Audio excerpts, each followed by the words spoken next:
बिस्मिल्लाहिर्रहमानिर्रहीम। अस्सलाम वालेकुम जी स्टूडेंट्स, कैसे हैं आप लोग? और उम्मीद करता हूँ आप सब लोग ठीक ठाक होंगे।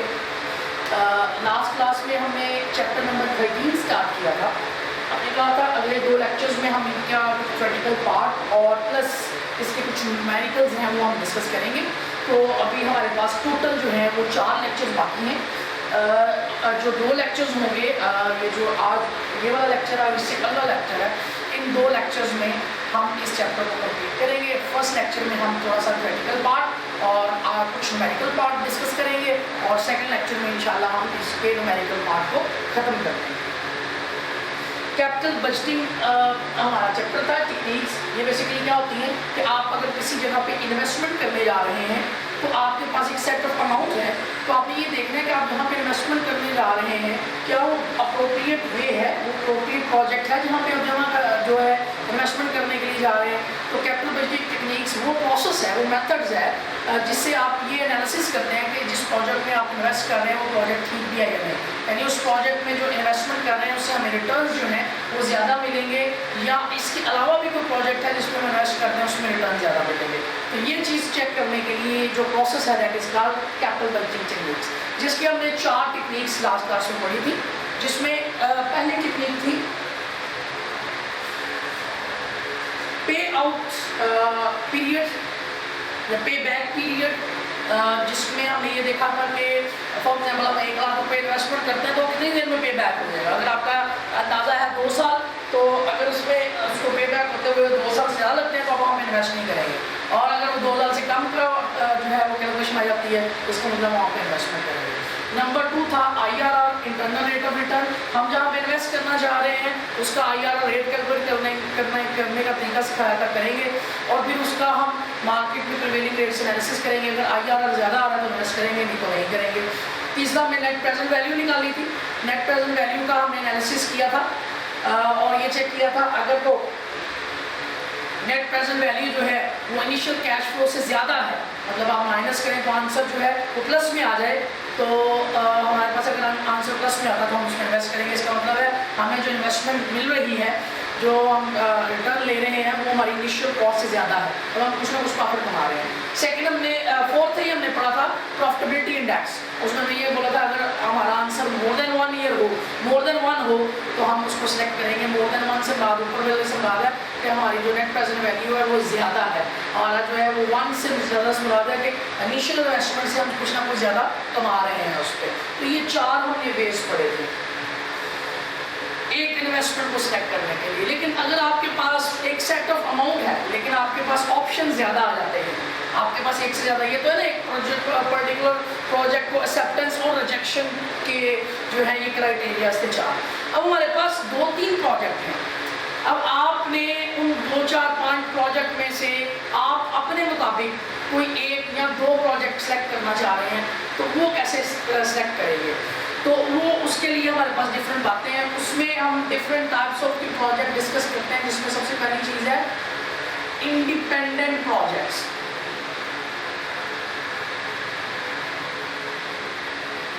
दूसरा है डिपेंडेंट प्रोजेक्ट्स।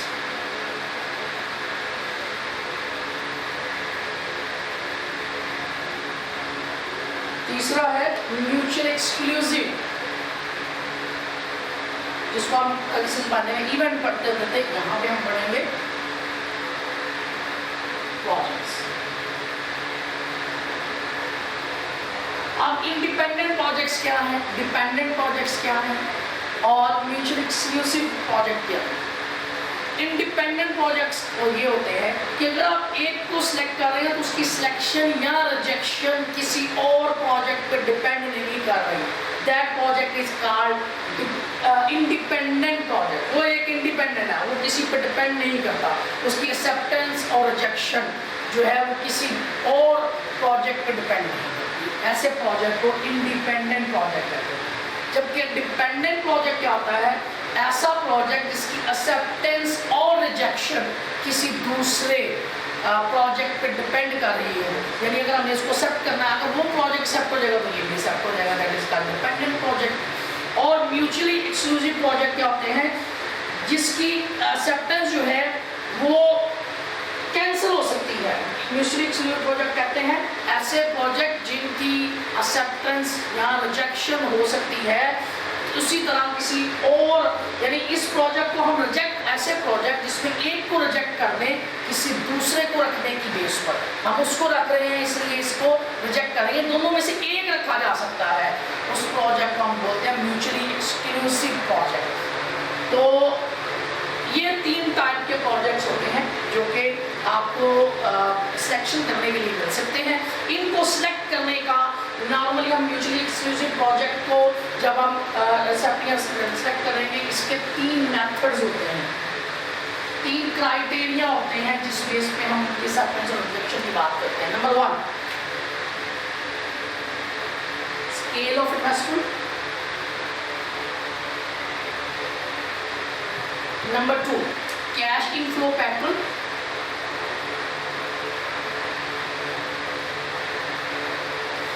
और नंबर 3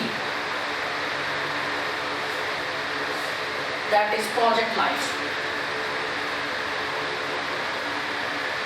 ये 3 चीजों पे बेस कर रहे होते हैं कि एक्सेप्टेंस और रिजेक्शन। हमारे पास एक से ज्यादा प्रोजेक्ट आ गए, हमारे पास फॉर एग्जांपल 10 लाख रुपए है, हमने इन्वेस्ट करने हैं। अब स्केल ऑफ इन्वेस्टमेंट, एक प्रोजेक्ट है उसकी स्केल ऑफ इन्वेस्टमेंट 12 लाख, एक प्रोजेक्ट है उसकी स्केल ऑफ इन्वेस्टमेंट 4 लाख, एक प्रोजेक्ट है उसमें 5 लाख से ज़्यादा, वो 5 लाख का प्रोजेक्ट है, एक प्रोजेक्ट है वो 6 लाख का, एक प्रोजेक्ट है वो 7 लाख का, एक प्रोजेक्ट है 2 लाख का। तो आप कौन सा प्रोजेक्ट लेना? हमारे 12 लाख वाला तो आप ले नहीं सकते, आपके पास है 10 लाख। अब आपके पास और ऑप्शन आ जाएंगे, एक 7 वाला, एक 7 लाख वाला ले ले, एक 3 लाख वाला ले ले, एक 5 लाख वाला लेकिन दूसरा 4.5 या 4.5 या 5 का, अगर 2-5 वाले का 2 ले ले। तो ये आपने इन्वेस्टमेंट, स्केल ऑफ इन्वेस्टमेंट, जितनी आपकी इन्वेस्टमेंट आप कर सकते हैं उस बेस पे आपने डिसीजन मेकिंग करनी होती है। That procedure is called scale of investment. Scale difference भी कहते हैं, एक में कुछ और इन्वेस्टमेंट का स्केल है, दूसरे में किसी कोई और इन्वेस्टमेंट का स्केल है। हमारे पास एक एग्जांपल दी हुई है इसको समझाने के लिए स्केल डिफरेंस की डेफिनेशन के अंदर। तो उसने नेट कैश फ्लो दिखाए हैं, 2 प्रोजेक्ट बताए हैं, एक प्रोजेक्ट एस है, एक प्रोजेक्ट एल है। पहले प्रोजेक्ट में $100 की इन्वेस्टमेंट चाहिए, दूसरे में $1 लाख की इन्वेस्टमेंट चाहिए। तो 100 वाले को उसने स्मॉल प्रोजेक्ट यानी एस से ज़ाहिर किया है और बड़े वाले को लार्ज प्रोजेक्ट यानी एल से ज़ाहिर किया उसने। उसके बाद उसने उसी प्रोजेक्ट की IR, NPV और PI फाइंड करके दी हुई है। और फिर हमने ये देखा कि कौन सा प्रोजेक्ट है, हमारे पास क्राइटेरिया वही 4 है, लेकिन स्केल ऑफ इन्वेस्टमेंट हमने देखनी है। हम 100 भी अगर इन्वेस्टमेंट कर सकते हैं, हम 1 लाख भी कर सकते हैं, हमारे पास दोनों अपॉर्चुनिटी है। हमारे पास इतना पैसा है कि हम 100 वाले में भी इन्वेस्ट कर सकते हैं, लाख वाले में इन्वेस्ट कर सकते हैं। फिर हम ये दोनों का चेक करेंगे कि इसकी IRR क्या है, इसकी IRR क्या है, इसकी जो है नेट प्रेजेंट वैल्यू क्या है, इसकी क्या है, इसका प्रॉफिटेबिलिटी इंडेक्स क्या है, इसका क्या है। फिर इस बेस पे हम एनालिसिस करेंगे, जिसमें उसने एनालिसिस किया और देखा कि पहले प्रोजेक्ट जो स्मॉल प्रोजेक्ट है उसकी IRR ज़्यादा थी, कैलकुलेट करने का तरीका मैंने बताया हुआ है। दूसरा प्रोजेक्ट है लार्ज प्रोजेक्ट, उसकी NPV ज़्यादा है, और जो स्मॉल प्रोजेक्ट है उसकी PI भी ज़्यादा है। इसका मतलब है उसने प्रेफर यहाँ पे किया है कि आप जो है उसकी IR जो है स्मॉल प्रोजेक्ट की ज़्यादा है, इसी तरह स्मॉल प्रोजेक्ट की जो है PI भी ज़्यादा है, सिर्फ लार्ज प्रोजेक्ट की नेट प्रेजेंट वैल्यू ज़्यादा, तो आप स्मॉल प्रोजेक्ट की तरफ जा सकते हैं। तो ये बेसिकली स्केल ऑफ इन्वेस्टमेंट भी आपका डिसीजन हो गया। सेकंड जो फर्क है that is called cash inflow patterns, different in cash flow. हर एक 2 प्रोजेक्ट हैं, एक में हो सकता है पहले साल ज़्यादा प्रॉफिट आए, दूसरे में कम आए, अगले साल हो सकता है दूसरे में ज़्यादा आ जाए, पहले में कम आ जाए, तो ये डिफरेंस हो सकते हैं, that is called cash inflow difference. तो इसके लिए भी हमारे पास एक उसने एग्जाम्पल दी है प्रोजेक्ट डी और प्रोजेक्ट आई के नाम से। पहला प्रोजेक्ट ऐसा है जिसमें पहले ज़्यादा जो है पहले साल 1000 जो है नेट कैश इनफ्लो था, उसके बाद वो 500 यानी कम हो गया। जबकि जो आई प्रोजेक्ट है उसमें उसने कहा पहले 100 था, फिर 600 था, फिर 1080 हो गया। एक में डिक्रीजिंग पैटर्न है, एक में इंक्रीजिंग पैटर्न है। पेज नंबर 331 पे ये एग्जाम्पल दी हुई है, आप इसको देख सकते हैं। तो इसमें सेम हमारा पैटर्न वही है कि हमने तीनों में IRR, NPV, प्रेजेंट जो है प्रॉफिटेबिलिटी इंडेक्स कैलकुलेट किया और फिर देखा कि फर्स्ट प्लेस पे रख के देखा, फिर सेकंड प्लेस पे उसका एनालिसिस किया। ये हम न्यूमेरिकल में भी सीखेंगे। तो ये जिसकी बेस पे हम ये कैलकुलेशन करेंगे तो जिसमें डिक्रीजिंग ट्रेंड है या जिसमें इंक्रीजिंग ट्रेंड है, किस में IRR रेट ठीक है। किसमें नेट प्रेजेंट वैल्यू ठीक है, किसमें प्रॉफिटेबिलिटी इंडेक्स ठीक है, जिसमें हमारे ज़्यादा ऑप्शन आएंगे उसको हम सेलेक्ट करेंगे। तीसरा जो हमारे पास है दैट इज प्रोजेक्ट लाइफ। अब प्रोजेक्ट लाइफ डिफरेंट हो सकती है, किसी की प्रोजेक्ट लाइफ 1 साल होती है, किसी की 2 साल भी हो सकती है, किसी की 10 साल भी हो सकती है। तो डिफरेंट प्रोजेक्ट लाइफ जो है वो आपको जो है प्रोजेक्ट्स की मिलेगी। तो आपने सेलेक्ट करना है कि आप कौन सा प्रोजेक्ट जो है वो सिलेक्ट करने के लिए जा रहे हैं। जैसे कि उसने यहाँ पे पेज नंबर 333 पे हमारे पास एक डिफरेंस इन प्रोजेक्ट लाइन में एग्जांपल दी हुई है, project X and project Y के नाम से। जो प्रोजेक्ट एक्स है वो भी 3 साल के लिए है, जो प्रोजेक्ट वाई है वो भी 3 सालों के लिए है। लेकिन जो प्रोजेक्ट ए है वो भी 1000 रुपये से उसका आउटफ्लो है, लेकिन जो प्रोजेक्ट एक्स है वो पहले 2 सालों में कोई आउटफ्लो नहीं दे रहा, इनफ्लो नहीं दे रहा, जबकि एंड पे जाकर उसने 3375 दिया। जबकि दूसरा जो है उसकी भी लाइफ 3 साल ही है, वो पहले साल तो कैश इनफ्लो दे रहा है लेकिन अगले दोनों साल कैश इनफ्लो कोई नहीं है उसका।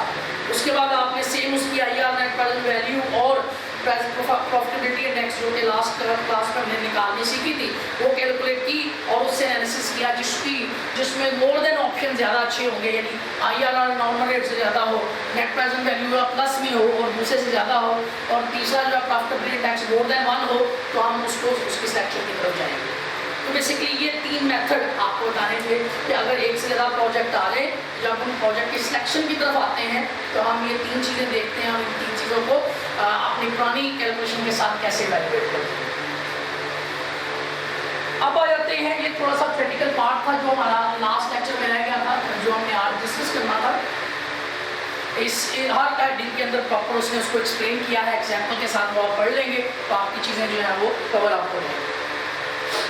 अब आ जाते हैं हमारे न्यूमेरिकल्स की तरफ, प्रॉब्लम्स की तरफ। तो प्रॉब्लम्स में सबसे पहले आपके पास बुक का पेज नंबर 347 ओपन होना चाहिए। प्रॉब्लम नंबर 1 है, अगर आपको 4 बातें करने से पहले आपको 4 चीज़ें जो है वो लाजमी पॉइंट करने के लिए आनी चाहिए, जो हमने लास्ट क्लास में पढ़ी थी, जिसमें पे बैक पीरियड था, जिसमें IRR था, जिसमें नेट प्रेजेंट वैल्यू थी और जिसमें प्रॉफिटेबिलिटी इंडेक्स था। ये 4 चीज़ें आपको कैलकुलेट करनी आती होंगी तो आप ये एक्सरसाइज बड़े आसानी से जो है वो कर सकेंगे। थोड़ी सी चीज़ें चेंज हैं वो मैं आपको साथ साथ यहाँ करवाता जाऊँगा, बाकी सारी चीज़ें वही हैं जो हमने एग्जाम्पल्स में पढ़ी। Number 1, problem number 1, Lubber's Incorporation has 2 investment proposals. इसके पास 2 investment proposal हैं which have the following characteristics, उसकी following खसूसियात है, जिसमें उसने कॉस्ट दी हुई है, प्रॉफिट आफ्टर टैक्स दिया हुआ है, यानी नेट कैश फ्लोज दिए हुए हैं। दूसरे की भी उसी तरह उसने तीनों चीज़ें दी हुई हैं। कहता है for each project compute the pay back period. इन दोनों प्रोजेक्ट का मैं सिर्फ एक ही कैलकुलेशन करूँगा, प्रोजेक्ट ए। जो काम प्रोजेक्ट ए पे मैं करूँगा वही काम आप प्रोजेक्ट बी पे करेंगे, ठीक है। तो मैं प्रोजेक्ट ए को लेकर चल रहा हूँ, ये बात आपने याद रखनी है। प्रॉब्लम सेट ए में मैंने सिर्फ प्रॉब्लम सेट 1 में मैंने आपको ए जो है वो सॉल्व करना सिखाया है, बी वाला जो प्रोजेक्ट है उस पर आपने खुद कैलकुलेशन करनी है और फिर एनालिसिस भी आपने खुद ड्रॉ करना है। उसके बाद उसने हमें पीरियड्स दिए हुए हैं, टाइम पीरियड्स 0, 1, 2 एंड 3। उसके बाद उसने हमें कॉस्ट दी हुई है, मैं यहाँ पे कैश फ्लोज लिख रहा हूँ। पहले उसने 12,000 रुपये कॉस्ट दी है, मैं इकट्ठा ही लिख रहा हूँ, जो कि मैं ब्रैकेट में लिख देता हूँ कि 12,000 रुपया हमारा 9,000 रुपया जो है वो कैश आउटफ्लो है। जो आउटफ्लो होता है इसका मतलब आपने उस पर इन्वेस्टमेंट की है, आपकी तरफ से कैश गया। जबकि कैश इनफ्लोज जो है वो है 5,000, 4,000 और 3,000। ये हमारे पास कैश इनफ्लो है। इसके अलावा उसने प्रॉफिट आफ्टर टैक्स 1,000 रुपया भी दिया हुआ है, वो हम देखेंगे वो कहाँ पे है। फॉर ईच प्रोजेक्ट कंप्यूटर्स पे बैक पीरियड। सबसे पहले पे बैक पीरियड, PBP से नाम से मैंने आपको बताया था, पे बैक पीरियड के नाम से, और आपको बताया था इसके कुछ स्टेप थे। सबसे पहले आपने क्यूमुलेटेड जो है कैश इनफ्लो बनाना है, क्यूमुलेटेड कैश इनफ्लो आप क्यूमुलेट करेंगे। पहले साल 5,000 था, अगले साल जाके 5 और 4 9 हो गया, उससे अगले साल के 9 और 3 12,000 हो गया। तो ये टोटल कैश इनफ्लोज है इसके। उसके बाद ये 3 सालों की रिक्वायरमेंट है। फॉर्मूला पे बैक पीरियड का आपने लगाया था A plus B minus D divided by B minus C divided by D, ये आपको फॉर्मूला लिखाया था। इसमें कहा ये था कि ये जो पहले कैश फ्लो है 9000 दैट इज योर B, इसको हम B कहते हैं।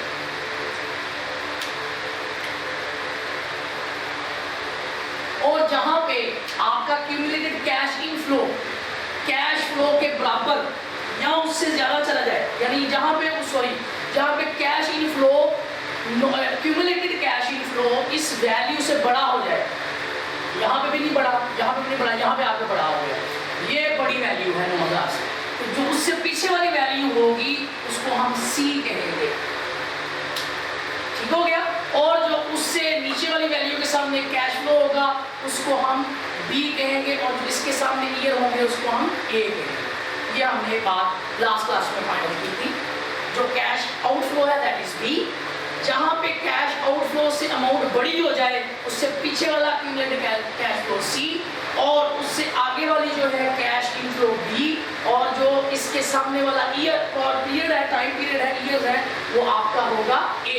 अब ये वैल्यूज हम यहाँ पे पुट करेंगे। A is equal to 2 plus B is equal to 9000 and C also is equal to 9000 and D is equal to 3000।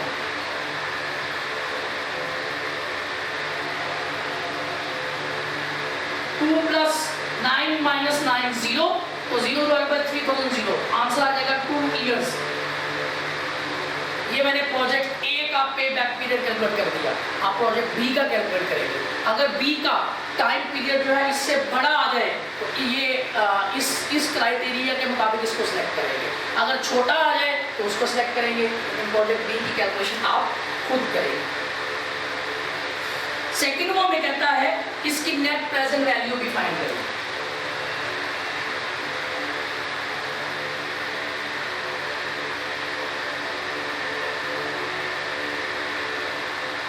Net present value भी फाइंड करें। नेट प्रेजेंट वैल्यू फाइंड करने के लिए आपको तरीका बताया था कि आप क्या करेंगे। सबसे पहले आप जो है कैश इनफ्लोज लिखेंगे, और उसके बाद कैश इनफ्लोज लिखने के बाद आप जो है उसकी डिस्काउंटेड रेट निकालेंगे, जिसका फार्मूला हमने बताया था डिस्काउंटेड रेट निकालने का 1 divide by 1 plus I raise to the power n, discounted rate वाला फार्मूला। तो सबसे पहले हम लिखते हैं, मैं A प्रोजेक्ट के लिए फिर बात कर रहा हूँ, आपने B प्रोजेक्ट जो है खुद करना है। टाइम पीरियड है 0, 1, 2 एंड 3। आगे है कैश इनफ्लोज। कैश इनफ्लोज हमारे पास है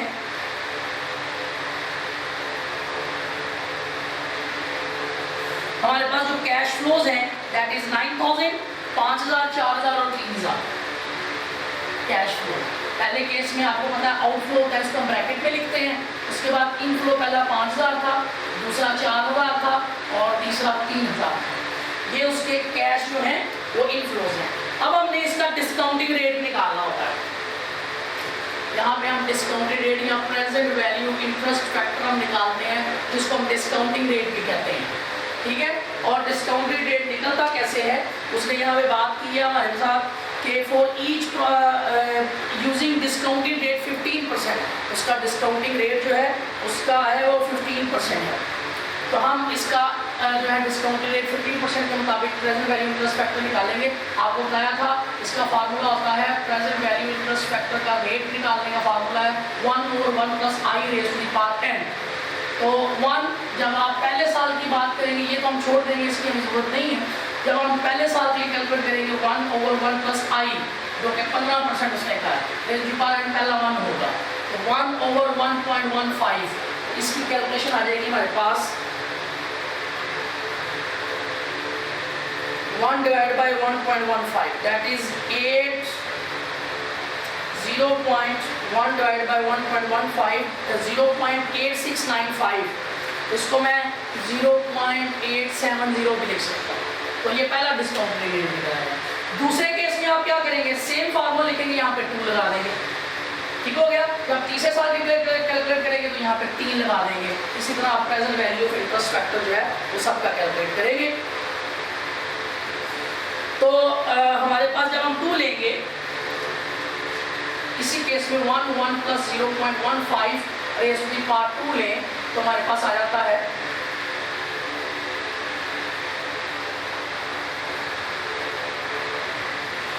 दैट इज 0.756।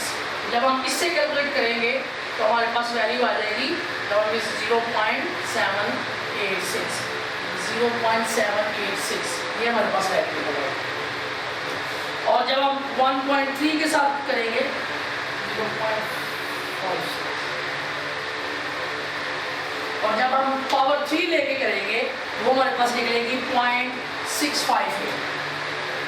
ये मैंने वैल्यूज लिखी है, हर दफा आप इसी फार्मूले से कैलकुलेट करेंगे। उसके बाद आपने इसकी नेट प्रेजेंट वैल्यू निकालनी है।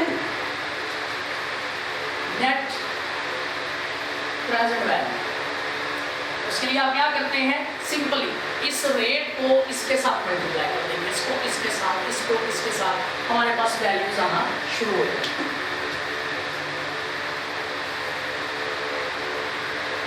तो पहले को जब हम मल्टीप्लाई करेंगे तो वो बन जाएगा 4350। जब हम दूसरे को कैलकुलेट करेंगे 4000 मल्टीप्लाई बाय 0.56 तो हमारे पास आंसर आएगा 3024। जब हम तीसरे को मल्टीप्लाई करेंगे तो हमारे पास आंसर आएगा दैट इज 1974। और जब आप तीनों कैश इनफ्लोस को प्लस करेंगे तो नेट प्रेजेंट वैल्यू बनेगी 4350, 3024, 1974,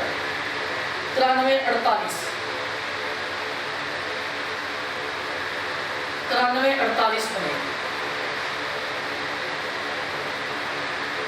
तो ये इसकी नेट कैश फ्लो मिल गया। अब देखें ये 9000 है जबकि हमारा नेट इनफ्लो 348 है। इसका मतलब 3 सालों के बाद हम इसमें तीसरे साल हम इससे नफा कमाना शुरू कर देंगे। इसी तरह हम नेट प्रेजेंट वैल्यू फाइंड करेंगे बी प्रोजेक्ट की, जिसकी नेट प्रेजेंट वैल्यू बड़ी होगी उसको हम जो है वहाँ पे कैलकुलेट करेंगे।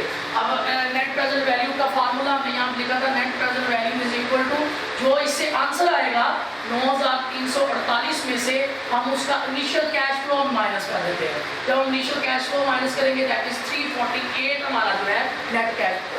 ये प्रेजेंट वैल्यू है बेसिकली। जब नेट प्रेजेंट वैल्यू करेंगे उसमें से वो 9000 का जो आउटफ्लो है वो माइनस कर देंगे तो रिमेनिंग वैल्यू ही आएगी। तो 348 रुपए जो है इसका नेट कैश इनफ्लो होगा। इसी तरह आप प्रोजेक्ट बी का कैलकुलेट करेंगे, अगर उसकी वैल्यू बड़ी आएगी तो हम जो है ये वो वैल्यू बड़ी आ जाती है तो उसको सिलेक्ट करेंगे, अगर ये वैल्यू बड़ी आ जाती है उसको। नेक्स्ट हमारे पास कहते हैं प्रॉफिटेबिलिटी इंडेक्स कैलकुलेट करेंगे।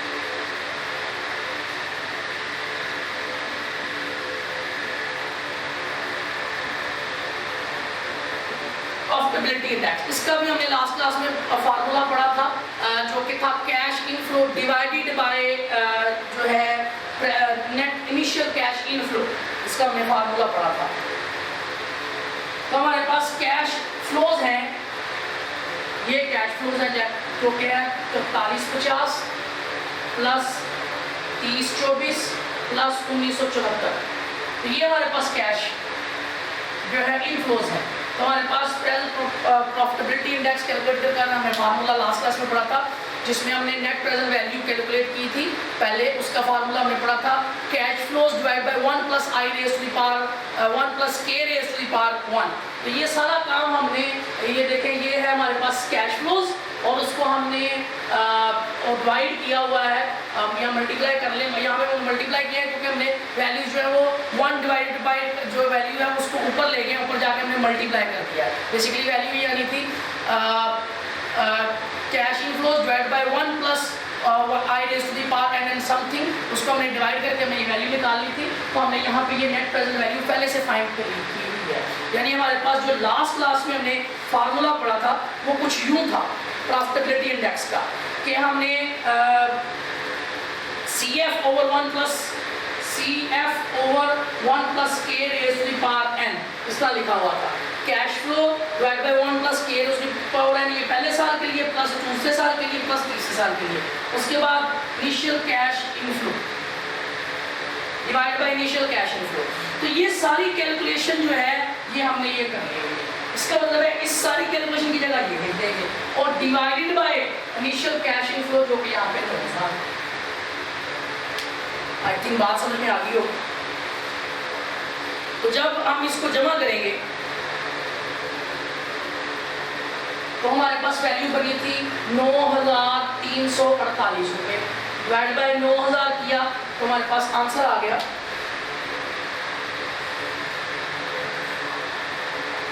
1.039। 1 से बड़ा आप उसको सिलेक्ट कर सकते हैं, लेकिन अब आप प्रोजेक्ट बी की तरफ भी कैलकुलेट करेंगे, लेकिन उसकी वैल्यू इससे भी बड़ी आ जाए तो आप प्रोजेक्ट बी की तरफ जाएंगे, अगला प्रोजेक्ट बी करेंगे। तो ये 3 आपको मैंने लास्ट क्लास में भी पीबीपी और नेट प्रेजेंट वैल्यू और प्रॉफिटेबिलिटी इंडेक्स, ये मैंने इसके साथ आईआरआर भी मैंने फॉर्मूले के साथ आपको कैलकुलेट करना सिखाया था। तो ये हो गया क्वेश्चन नंबर 1। प्रॉब्लम नंबर 2 की तरफ आ जाते हैं। वो सिर्फ आपको प्रॉब्लम नंबर 1 के डिसीजन मेकिंग के हवाले से है। प्रॉब्लम नंबर 2 में कहता है इन प्रॉब्लम नंबर 1 व्हाट क्रिटिसिज्म में be offered against the payback period. बताएं इस पेबैक पीरियड पे क्या क्रिटिसिज्म होगा। हमने लास्ट क्लास में पढ़ा था कि पेबैक पीरियड जो है वो सिर्फ आपको ये बताता है कि कितने साल में आप अपनी इनिशियल इन्वेस्टमेंट रिकवर कर लेंगे, लेकिन ये कभी नहीं बताता कि इसमें प्रॉफिटेबिलिटी कितनी होगी, ये कभी नहीं बताता कि इसकी नेट प्रेजेंट वैल्यू कितनी होगी, ये भी नहीं बताता कि आपको इंटरेस्ट रेट कितना मिलेगा। सिर्फ ये बताता है कि कितने सालों में आप अपनी जो इनिशियल रिक्वायरमेंट है उसको रिकवर कर लेंगे। तो इसलिए इस पर क्रिटिसिज्म भी यही हुआ था कि आप ना इसमें से नेट प्रेजेंट वैल्यू कैलकुलेट करते हैं, ना प्रॉफिटेबिलिटी कैलकुलेट कर सकते हैं, ना आप इसमें रेट ऑफ रिटर्न कैलकुलेट कर सकते हैं, सिवाय एक चीज़ के कि आपको ये पता चल जाएगा कि आप इनिशियल इन्वेस्टमेंट जो है वो कितने सालों में रिकवर कर पाते हैं। ये इस पर क्रिटिसिज्म थी। तो ये क्वेश्चन नंबर 1 और 2 सिर्फ ये था कि आपने क्रिटिसिज्म बताना था कि इस पर क्या, तो इसमें आप इसको एक्सप्लेन करें। तो यहाँ तक आई थिंक कोई प्रॉब्लम नहीं होनी चाहिए प्रॉब्लम नंबर 1 और 2।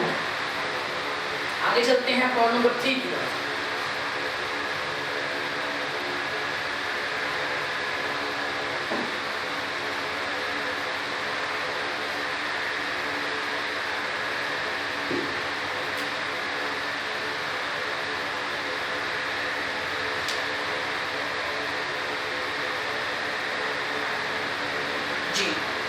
नेक्स्ट हमें कहता है प्रॉब्लम नंबर 3 पेज नंबर 347 आपके पास ओपन होना चाहिए।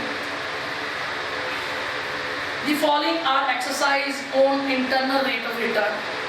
आपको कहा जाता है कि इंटरनल रेट ऑफ रिटर्न निकालें। पहले आपके पास ए ऑप्शन है इंटरनल रेट ऑफ रिटर्न निकालने का। वो कहता है investment 1000 today will return 2000 eight the end of 10 year what is internal rate of return. जब आपके पास जो है पीरियोडिक पेमेंट ना हो, जैसे कि हमने लास्ट क्लासेस में सिंपल इंटरेस्ट और कंपाउंड इंटरेस्ट पढ़ा था, और इसके अलावा हमने एनुइटी और एनुइटी ड्यू पढ़ी थी। जो सिंपल इंटरेस्ट और कंपाउंड इंटरेस्ट होते हैं उसमें वन टाइम इन्वेस्टमेंट होती है, एक दफ़ा इन्वेस्ट कर देते हैं उस पर सूद बनता रहता है, जब अब आपकी वो मैच्योरिटी डेट आती है सारी अमाउंट की इंटरेस्ट आपको मिल जाती है। लेकिन प्रोबेबिलिटी एनुइटी में ऐसा नहीं होता। एनुइटी में आप क्या करते हैं कि आप एक साल के एंड पे या स्टार्ट में कुछ पेमेंट करते हैं, फिर दूसरे साल के एंड या स्टार्ट में, फिर तीसरे साल, फिर जब 10 साल या 12 साल जो भी इसका मैच्योरिटी टाइम में पूरा होता है तो वो फिर जितनी आपने पेमेंट की होती है उसके साथ इंटरेस्ट लग के आपको मिलता है। ये एनुइटी केस होता है। तो यहाँ पे अगर IRR एनुइटी की तरह कैलकुलेट करना पड़ा तो उसका जो IRR ने लास्ट क्लास में जो चीज़ें पढ़ी थी उसी तरह हम कैलकुलेट करेंगे। लेकिन इसमें जो पहला ऑप्शन है उसमें सिंपल आपको कहता है 1000 रुपये एक दफ़ा इन्वेस्ट किया है और उस पर रिटर्न 2000 मिलेगा, तो एन 10 ईयर्स है आई फाइंड कर दें। तो कंपाउंड इंटरेस्ट का मैंने एक दफ़ा फार्मूला आपको बताया था, सम या क्यूमुलेटेड जो अमाउंट होती है वो P1 + i⁻n, यानी कि अमाउंट या सम एक ही बात है। अमाउंट का फार्मूला P1 + i⁻n, वो कहता है 2000 हो जाएगी, जबकि आपने प्रिंसिपल 1000 लगाया है, आई फाइंड करना है, एन 10 ईयर्स है, 1000 लगा के डिवाइड हो जाएगा।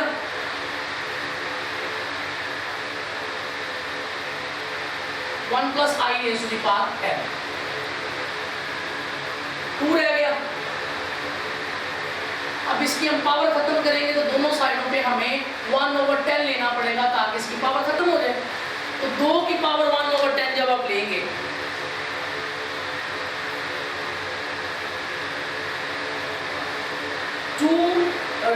पावर 1 डिवाइड बाई 10, तो आ जाएगा 1.07177, उधर आ गया 1 प्लस आई, 1 इधर आके माइनस का हो जाएगा, तो ये रह जाएगा 0.07177 इज इक्वल टू आई, और आई हमेशा परसेंटेज में होता है, तो 0.707177 को मल्टीप्लाई बाय 100 करेंगे तो ये 7.18% बन जाएगा। तो ये आई जो है ये इंटरनल रेट ऑफ रिटर्न होगा। क्योंकि यहाँ पे इन्वेस्टमेंट एक थी इसलिए हमने कंपाउंड अमाउंट वाला फार्मूला लगा दिया, लेकिन आगे बात डिफरेंट है। आगे कहता है add investment 1000 will return 500 at the end of each of the next 3 years. आप 1000 में इन्वेस्ट करेंगे, पहले 500 मिलेगा, फिर 500 रिटर्न होगा, फिर 500 रिटर्न होगा। अब इसमें जरा प्रॉब्लम आ जाएगी, वो इस फार्मूले से कैलकुलेट नहीं होगा।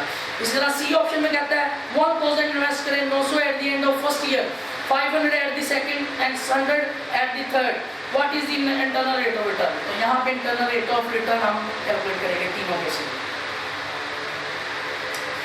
अब देखिए हमारे पास जो है सबसे पहले बात ये है कि बी ऑप्शन हम कैलकुलेट करेंगे।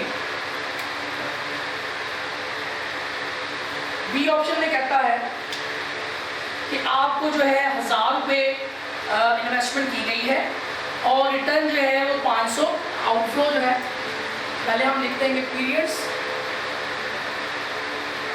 0, 1, 2 एंड 3, 3 साल की बात की है। कैश फ्लोज में उसने कहा है कि पहले आप इन्वेस्टमेंट करेंगे 1000 की, रिटर्न आपको 500, 500 और 500 मिलेगा। उसके बाद आपके पास जो है नेक्स्ट आपने कैलकुलेट करना है IRR। उसके लिए आप अपने पास से बात आपको लास्ट क्लास में बताई थी, जब IRR फाइंड करना होता है डिस्काउंटिंग रेट, तो आप 2 रेट से कैलकुलेट करते हैं। अगर उसने दिया तो ठीक है, नहीं दिया पहले एक रेट लगा के देखते हैं, क्योंकि IRR से बात है वो डिस्काउंटिंग रेट जो आपके फ्यूचर कैश इनफ्लोज को बराबर कर देता है आपकी इनिशियल कैश इनफ्लो। तो अगर तो बराबर आएगा तो ठीक है, अगर कम या ज़्यादा आएगा तो हम दूसरा डिस्काउंट रेट लेंगे, फिर उससे कैलकुलेट करेंगे। अगर वो भी कम या ज़्यादा आता है फिर हम दोनों का दरमियान वाला हिस्सा निकालेंगे, उसका भी हमने IRR कैलकुलेट करने का लास्ट क्लास में बताया था। लेट्स से यहाँ पे हम डिस्काउंटिंग रेट जो है वो 20% ले लेंगे, ये लेकर चेक करते हैं। तो जब हम 20% डिस्काउंटिंग रेट लेंगे तो हमारे पास जो रेट आएगा वो कुछ इस तरह से होगा 1 प्लस आई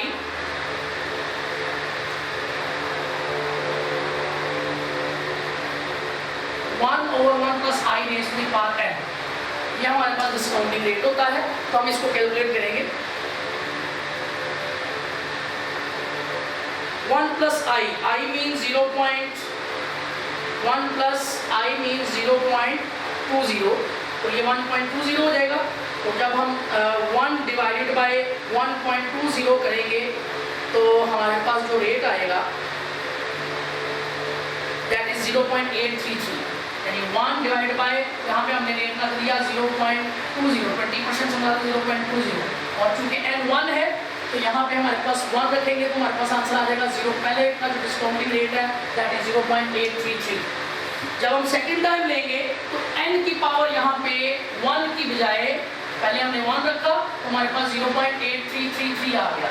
जब हम 2 रखेंगे 1 प्लस 0.20 की पावर 2 लेंगे तो वैल्यू हमारे पास डिफरेंट आएगी। तो 1 प्लस इकट्ठा सॉल्व कर रहा हूँ, 1 divided by bracket start 1 plus 0.20 bracket close raise to the power 2, हमारे पास आ जाएगा 0.6944, 0.6944। ये हो गया सेकंड डिस्काउंटिंग रेट। जबकि हम थर्ड कैलकुलेट करेंगे तो same 1 divided by 1 bracket start 1 plus 0.20 raise to the power, अब आ जाएगा 2 की बजाय 3, दैट इज 0.579। तो इस तरह आप जो है पहले डिस्काउंटिंग रेट जो है वो कैलकुलेट करेंगे। जब आपने डिस्काउंटिंग रेट कैलकुलेट कर लिए तो फिर आप इसकी वैल्यू भी फाइंड कर लेंगे, नेट प्रेजेंट वैल्यू भी फाइंड कर लेंगे। 0.833 को 500 से मल्टीप्लाई करेंगे पहले। 500 मल्टीप्लाई बाय 0.833, ये आ जाएगा 416.65। 5 लिख। उसके बाद है 0.694 मल्टीप्लाई बाय 500, तो ये 347 आ जाएगा। 0.579 मल्टीप्लाई बाय 500, 0.579 मल्टीप्लाई बाय 500, तो ये आ गया 289.5। इसमें प्लस कर दें 347 प्लस 416.5, 1053 आ गया। जबकि इनिशियल इन्वेस्टमेंट है 1000, इसका मतलब है वैल्यू बड़ी आ गई है। इसका मतलब है आपने डिस्काउंटिंग कम रेट से किया है। अगर आपने डिस्काउंटिंग ज़्यादा रेट से किया होता तो ये वैल्यू कम आती, बराबर रेट से किया होता तो बराबर वैल्यू आती। अगर ये छोटे डिस्काउंट रेट से करेंगे, जितना कम डिस्काउंट देंगे उतनी वैल्यू बढ़ी आएगी, तो ये बढ़िया ही है। इसका मतलब हमें डिस्काउंट रेट बढ़ाना पड़ेगा। तो फिर हम क्या करेंगे, पीरियड 0, 1, 2, 3, और इसी तरह हमारे पास जो कैश फ्लोज हैं दैट इज 1000, 500, 500, और हमारा जो डिस्काउंटिंग रेट है वो अब हम 25% ले रहे हैं। फिर हम उससे एनपीवी फाइंड करेंगे। अब 25% लेंगे तो सेम उसी तरह 1 डिवाइडेड बाय 1 ब्रैकेट स्टार्ट, आपको तरीका बताया था जो डिस्काउंटिंग रेट कैलकुलेट करने का, वो बताया 1/1 plus i raise to the power n। इसी फार्मूले से हम कैलकुलेट करेंगे। तो 1 ब्रैकेट स्टार्ट 1 प्लस i या 25% है 0.25, 25% से क्या होता है 0.25, और उसकी पावर 1 लें, तो पहले की पावर 1 लेंगे तो 0.80 आ जाएगा। फिर दूसरे की पावर जो है वो 2 लेंगे, आंसर आ जाएगा 0.64। जब तीसरा कैलकुलेट करेंगे तो उसकी पावर 3 लेंगे तो आ जाएगा 0.512। तो ये कैलकुलेशन आ गया। अब पहली दफ़ा हम 500 को 0.80 से मल्टीप्लाई करेंगे, वो 400 आ जाएगा। फिर हम 500 को मल्टीप्लाई बाय 0.64 करेंगे तो आंसर आ जाएगा 0.64, 335 आंसर आ गया। फिर हम 500 को मल्टीप्लाई करेंगे 0.512 के साथ, तो आ गया 256। तो हमारे पास नेट वैल्यू आ गई 400 प्लस 335 और प्लस जो है 256, तो ये हमारे पास आ गई तकरीबन 991। ठीक हो गया। तो ये वैल्यू आ गई कम, वो वैल्यू थी ज़्यादा। अब क्या करेंगे, अब हम इसका IRR कैलकुलेट करने का फार्मूला आपको बताया था। जब हम 2 रेट लगा लें, फार्मूला होता है स्मॉल रेट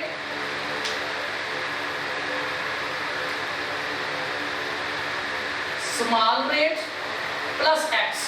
अब स्मॉल रेट है 20%, मीन 0.20, एक्स कैलकुलेट करना है।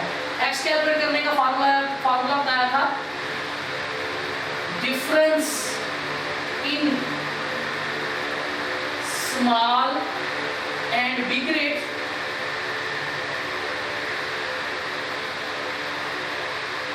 difference in small and IRR amount divided by difference in small and big amount। अब आपको पता है अगर आप जो है स्मॉल रेट अप्लाई करें, स्मॉल रेट था 15%, तो अमाउंट आई है 1053। अगर आप IRR रेट लगाते तो अमाउंट आनी चाहिए थी 1000 पूरा, लेकिन वो नहीं आई। अगर आप 20% रेट लगाते हैं, अगर 25% बिग रेट लगाते हैं जो कि 25% है, तो आपकी अमाउंट आ रही है 991। अब रेट में कितना डिफरेंस है, 25 और 20, 5 का difference in small and big rate. Small और बिग रेट में कितना परसेंट है, 5% का। 5 से बराबर मैं 0.05 लिख सकता हूँ। Difference in small and IRR amount, small और IRR अमाउंट में 53 रुपये का फर्क है, मैं लिखूंगा 53 divide by difference between small and big amount. इसमें कितना फर्क है, 53 ये और 9 रुपये का, इधर 53 और 9 कितना हो जाएगा 64 1053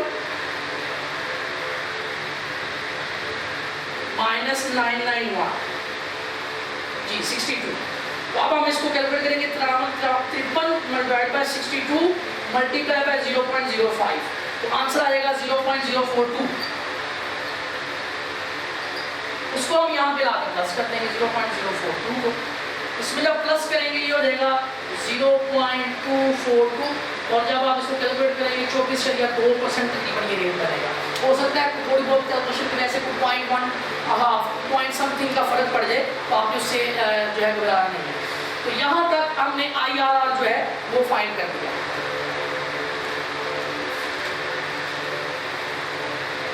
ये है बी ऑप्शन, ये बी ऑप्शन से IRR हम ऐसे फाइंड करेंगे, जबकि ये था ए ऑप्शन IRR फाइंड करेंगे। आई थिंक यहां तक कोई प्रॉब्लम नहीं होनी चाहिए।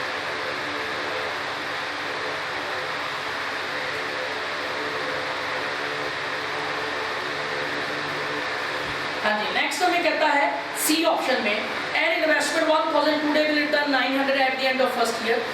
कहता है 1000 रुपये अगर आप लगाएं तो today will return 900 eight the end of first year, 500 at the end of second year, 100 eight the end of.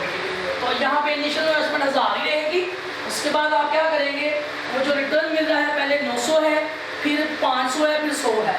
तो यहाँ पे आप लिखेंगे 900, 500, 100। सारी कैलकुलेशन ऐसे ही करनी है, सिर्फ कैश फ्लो चेंज हो जाएंगे। यहाँ पे 900 आ जाएगा, यहाँ पे 500, यहाँ पे 100। तो आपने सी ऑप्शन खुद करना है। कैश इनफ्लोज की जगह 500, जहाँ पे तीनों में 500 था, वहाँ पे 900, 500 और 100 यानी डिक्लाइन इन कैश फ्लो दिया हुआ है। बाकी सारा तरीका यही है, इसी तरीके से आपने इसको कर सकते हैं। सी ऑप्शन आप खुद करें। डी ऑप्शन में कहता है an investment 1000 will return 130 per year forever with the initial rate of return. इसका मतलब है सारी जिंदगी 130। इसका मतलब जब आपके पास टाइम पीरियड मेंशन ना हो, उसको मैंने बोलता परपेचुइटी कहते हैं। ऐसी इन्वेस्टमेंट जिसका टाइम पीरियड फिक्स ना हो, जिसका टाइम पीरियड लॉन्ग टर्म हो, वो हमें कंफर्म ना हो कितना है, 10 साल, 20 साल, 50 साल। उसने कहा फॉरएवर, पता ही नहीं है कितने साल, तो उसको हम परपेचुइटी बोलते हैं। और परपेचुइटी में डी ऑप्शन में IRR कैसे फाइंड करते हैं। IRR का फार्मूला होता है इस केस में रिटर्न जो आपको मिला, return divided by principal value.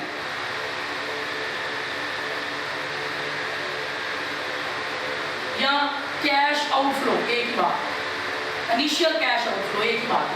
तो आपको रिटर्न मिला 130 रुपए, कहता सारी जिंदगी 130 रुपए मिलेगा, मल्टीप्लाई बाय 1000, और आपने जो कैश आउटफ्लो लगाया वो 1000 है।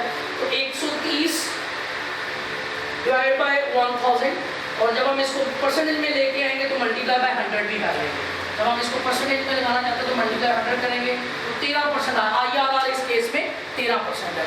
तो इस तरह हम जो है डिफरेंट IRR रेट जो है वो फाइंड कर सकते हैं। आई थिंक यहाँ तक कोई प्रॉब्लम नहीं होनी चाहिए। ये था क्वेश्चन नंबर 3। अब हम आ जाते हैं क्वेश्चन नंबर 4 पे।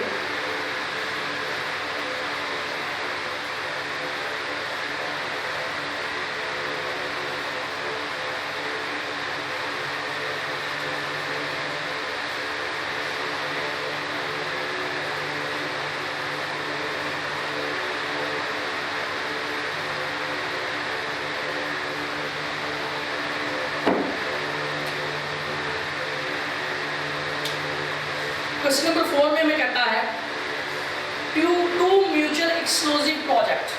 म्यूचुअली एक्सक्लूसिव दो प्रोजेक्ट है, यानी एक रिजेक्शन जो है, एक दोनों ऐसे प्रोजेक्ट होंगे कि एक के रिजेक्ट होने की वजह से दूसरा एक्सेप्ट हो रहा होगा। ऐसे प्रोजेक्ट को हम म्यूचुअल एक्सक्लूसिव प्रोजेक्ट कहते हैं। ये हमने लास्ट क्लास में जो है वो बात डिस्कस की। इसमें कहता है determine the internal rate of return of each project. दोनों प्रोजेक्ट का हमें इंटरनल रेट ऑफ रिटर्न बता दें। फिर हमें कहता है डिटरमिन दी बी ऑप्शन में नेट प्रेजेंट वैल्यू। अगर डिस्काउंट रेट 0% हो, 5% हो, 10% हो, 20% हो, 30% हो, 35% हो, हर किसी केस में हमें इसकी नेट प्रेजेंट वैल्यू भी निकाल के लिखना है। आगे कहते हैं प्लॉट दी ग्राफ। फिर उस ग्राफ को आप प्लॉट भी करके लिखना है। तो मैं प्रोजेक्ट ए की सारी बातें यहाँ पर डिस्कस करूँगा, प्रोजेक्ट बी को आप खुद करेंगे। प्रोजेक्ट ए को मैं सिर्फ ले रहा हूँ, प्रोजेक्ट ए की बात हो रही है।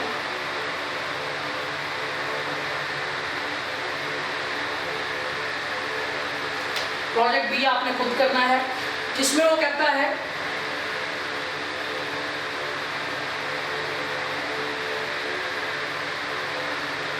4 टाइम पीरियड्स हैं।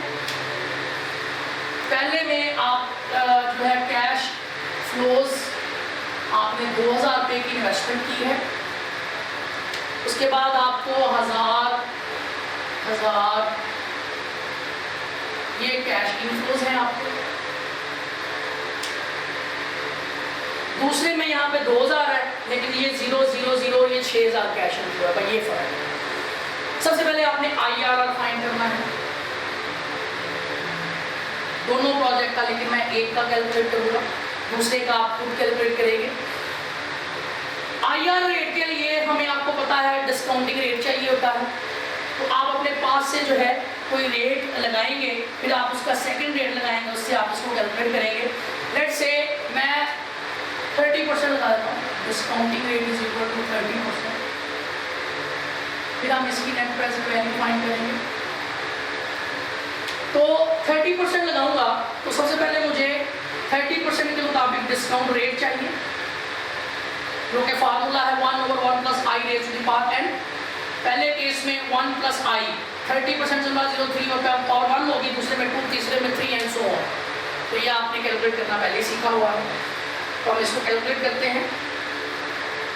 1 पहले को मैं सॉल्व कर रहा हूँ, 1 divided by bracket start 1 + 0.30 bracket close raise to the power 1। तो पहले का आंसर आ जाएगा 0.769।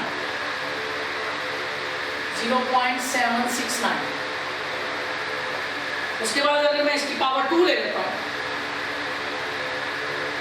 पावर 2, तो ये आ जाता है 0.5917।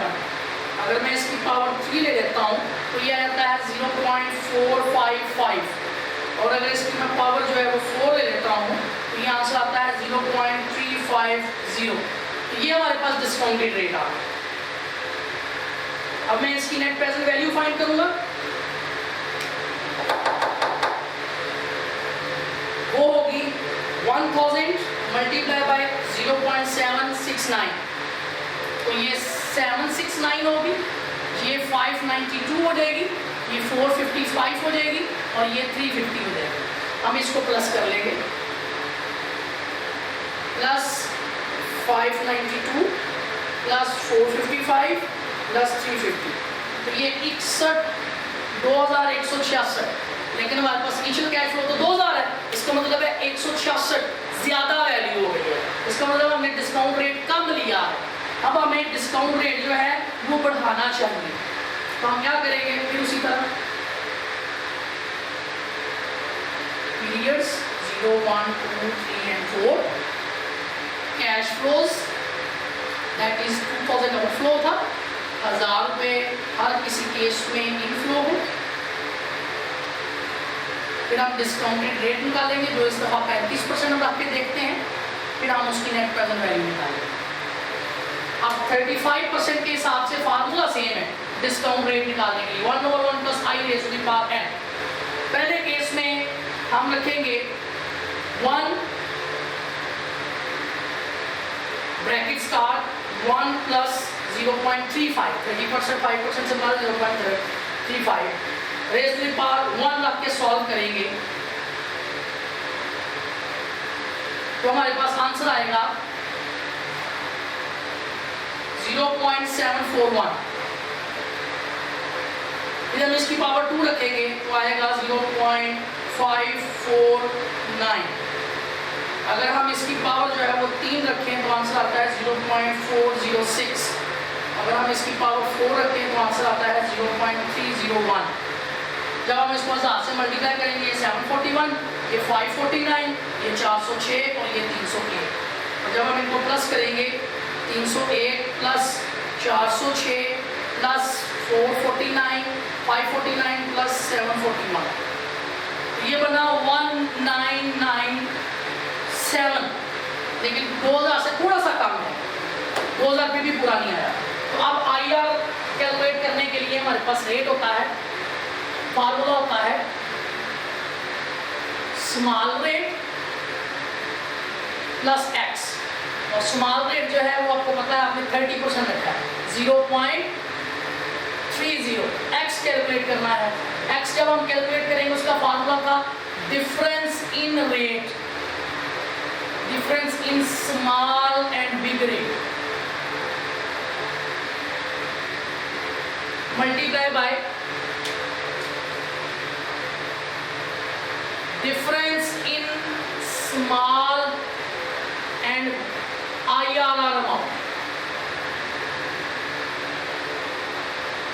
and difference in small and big amount। ये फार्मूला आपको लिखवाया हुआ है। डिफरेंस इन स्मॉल, पहले मैं यहाँ पे सिचुएशन लिख देता हूँ। अगर हमारे पास 30% रेट था तो हमारी अमाउंट आ रही थी 2166। अगर हम IR रेट एग्जैक्ट अप्लाई करते तो वो पूरा 2000 आना चाहिए ये वाला। और अगर हम 35% रेट लगाएं तो 1997 आंसर आ रहा है। तो difference between small and big rate that is 5%, यानी 0.05। Difference between small and IRR amount that is 166। Difference between small and big amount 166 और 3 169। तो इसको हम कैलकुलेट कर लेंगे। 166 डिवाइडेड बाय 169 मल्टीप्लाई बाय 0.05, तो आंसर आ जाएगा 0.049। इस x की जगह हम 0.049 लिख देंगे, प्लस उसमें 0.30 ऐड करेंगे।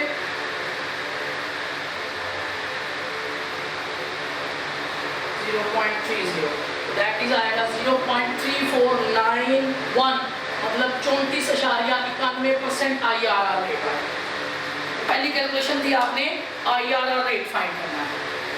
सेकंड बी ऑप्शन में हमें कहता है determine the net present value of each project at discounted rate 0%, 5%, 10%, 30% and 35%, दोनों प्रोजेक्ट का क्या फाइंड करना है? Net present value.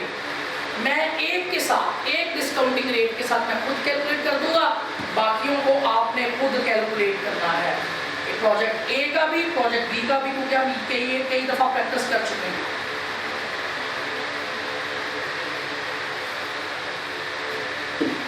B option करने लगे हैं net present value. Project A के साथ एक वैल्यू के साथ मैं कैलकुलेट कर दूंगा, बाकियों के साथ आप खुद करें।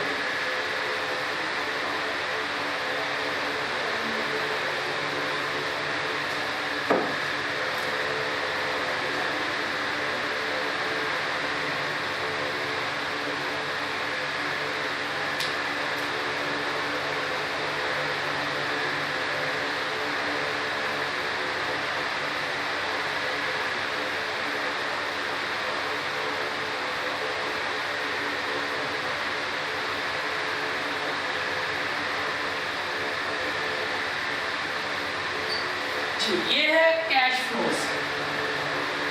प्रेजेंट वैल्यू का फार्मूला आपको बताया था, नेट प्रेजेंट वैल्यू कैलकुलेट करने का फार्मूला कुछ यूं था, net present value is equal to cash flows over 1 plus I raise to the power n।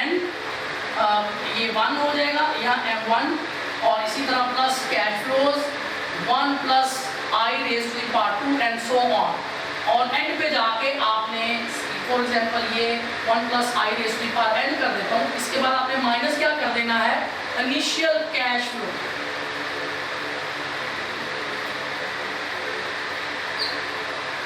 Initial cash outflow ये माइनस कर देना, ये नेट प्रेजेंट वैल्यू का तरीका है।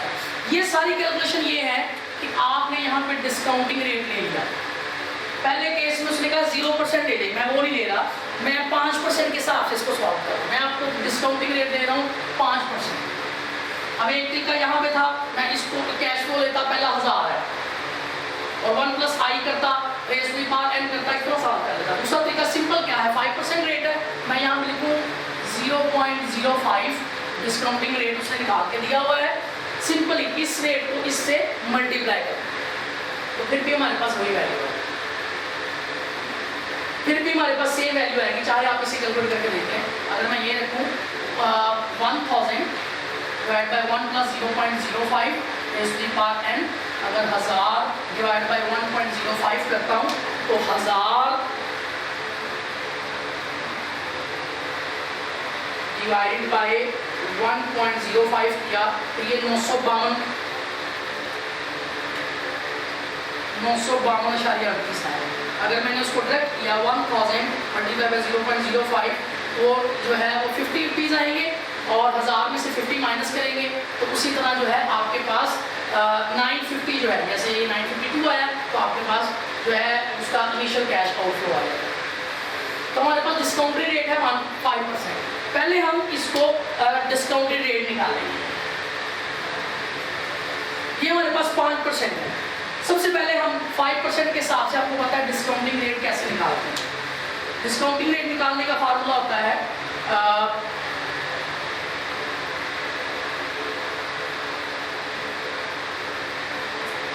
1/1 + i raised to the power n। ये आपके पास डिस्काउंटिंग रेट निकालने का फार्मूला है।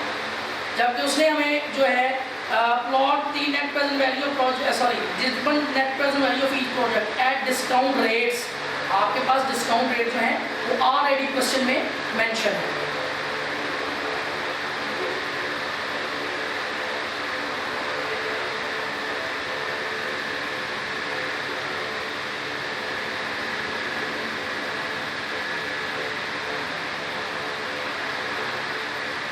तो हमारे पास जो है वो यहाँ पे हम डिस्काउंटिंग रेट निकालेंगे 1/1 + i 0.05 raised to the power n।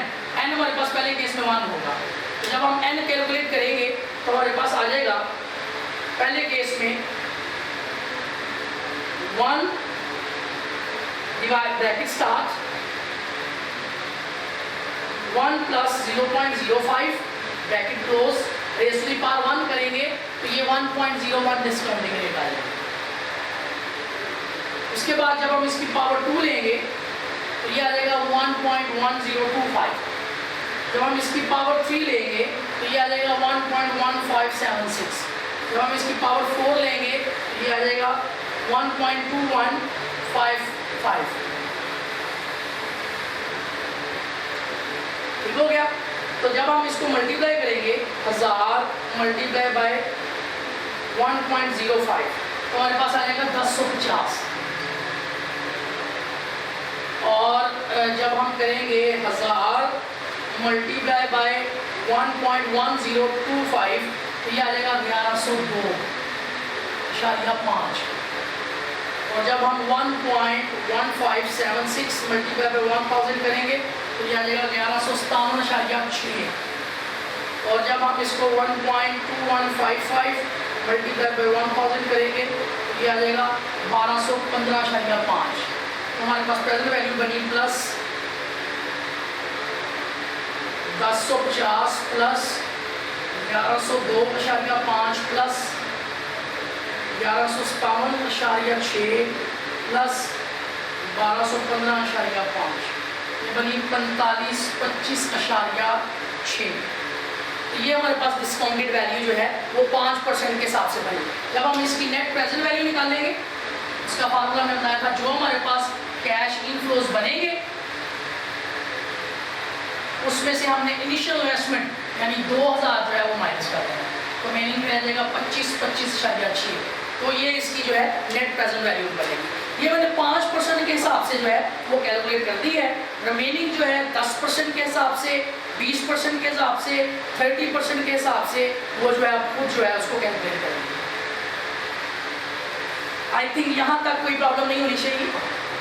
उसके बाद सी ऑप्शन में कहा इसका ग्राफ ला दें। तो आपने पीरियड 1 लेकर वैल्यू, पीरियड 2 लेकर वैल्यू, पीरियड 3 वैल्यू लेकर ग्राफ ला लेने हैं। और डी ऑप्शन में कहता है which project would you select. तो आप प्रोजेक्ट ए, प्रोजेक्ट बी का आईआरआर भी फाइंड करेंगे, नेट प्रेजेंट वैल्यू भी फाइंड करेंगे। जिसका आईआरआर ज़्यादा है या जिसकी नेट प्रेजेंट वैल्यू है वो प्रोजेक्ट सेलेक्ट करेंगे, दूसरे प्रोजेक्ट को आप रिजेक्ट कर देंगे। तो यहाँ तक हमारे 4 क्वेश्चन जो है वो मुकम्मल हो गए हैं। नेक्स्ट हमारे पास जो है रिमेनिंग 4 क्वेश्चन इंशाल्लाह हम नेक्स्ट लेक्चर में करेंगे।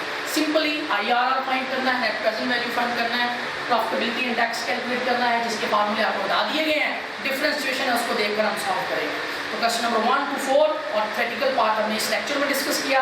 इंशाल्लाह नेक्स्ट लेक्चर में हम क्वेश्चन नंबर 5 to 8 करेंगे, 5, 6, 7, 8। तो आपका ये चैप्टर जो है वो खत्म हो जाएगा। नेक्स्ट 4 क्वेश्चन इंशाल्लाह नेक्स्ट क्लास में। Thank you very much.